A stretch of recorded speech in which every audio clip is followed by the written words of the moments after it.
Senior national correspondent John Roberts got special behind-the-scenes access to the Fiorina campaign the last few days as she was taking her victory lap. In what amounts to the political blink of an eye, Carly Fiorina has become the new darling of the Republican Party. Thank you, I will.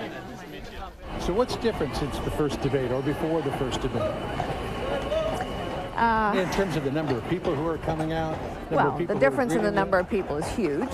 I'm less of a curiosity and more of a, oh, you know, that's the woman who's running for president. In the Carlos Town Center of Mackinac Island, Michigan, Fiorina was mobbed.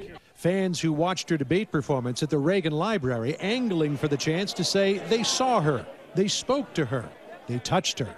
When you walked off that debate stage at the Reagan Library, what was going through your mind? Well, at a very practical level, what was going through my mind is I want to get off this stage now. I want to get out of these shoes, and I don't want to answer a single question until tomorrow morning. Thank you very much. Her rise among the 2016 candidates would appear meteoric, but the road to get here was long and difficult. In 2010, she badly lost a bid for the U.S. Senate in California, spending much of the campaign battling breast cancer. On the way to the big Heritage Action event in Greenville, South Carolina Friday, she told me that fight gave her the courage to shoot for the highest office in the land. When you face a life-threatening or a tragic situation, you lose a lot of fear. And so the things that might have caused you to be afraid about something, I'm not afraid. I'm really not afraid. Is anything scary? Not really.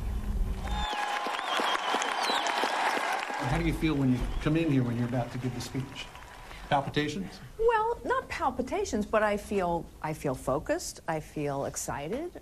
Before the event, I had dinner with Fiorina and her traveling staff, including campaign manager Frank Sadler, whom Fiorina whimsically describes as a Winnie the Pooh character. Frank always looks like he's worried about something, which is good. I call him Eeyore. He's Eeyore. Is he? He's Eeyore. You know, Eeyore's always worried.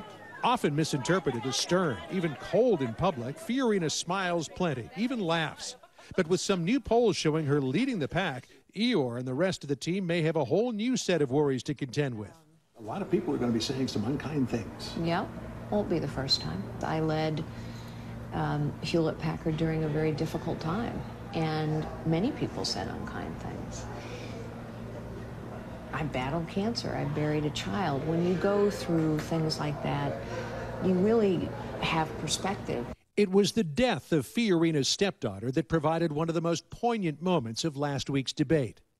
Lori Fiorina died in 2009 after years of drug and alcohol addiction. And as she told me about a poem Lori wrote to her, Fiorina showed a side of her persona the public has likely never seen before. It says, basically, I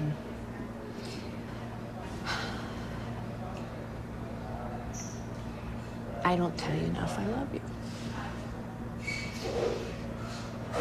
And that's the thing, you know.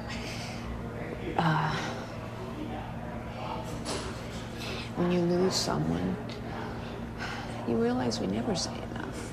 It's a perspective that keeps Fiorina grounded through the inevitable highs and lows of the campaign, the compliments and criticism, the adulation and insults. Life is not measured in time. It's not measured in success or wealth or all these things we think it's measured in. It's measured in love and moments of grace and positive contribution. Fiorina has a big opportunity this week to demonstrate her range to a broad audience, appearing on The Tonight Show with Jimmy Fallon on Monday, then giving a major foreign policy address to cadets at the Citadel Military Academy in Charleston on Tuesday. Chris? John Roberts inside the Fiorina campaign. John, thank you.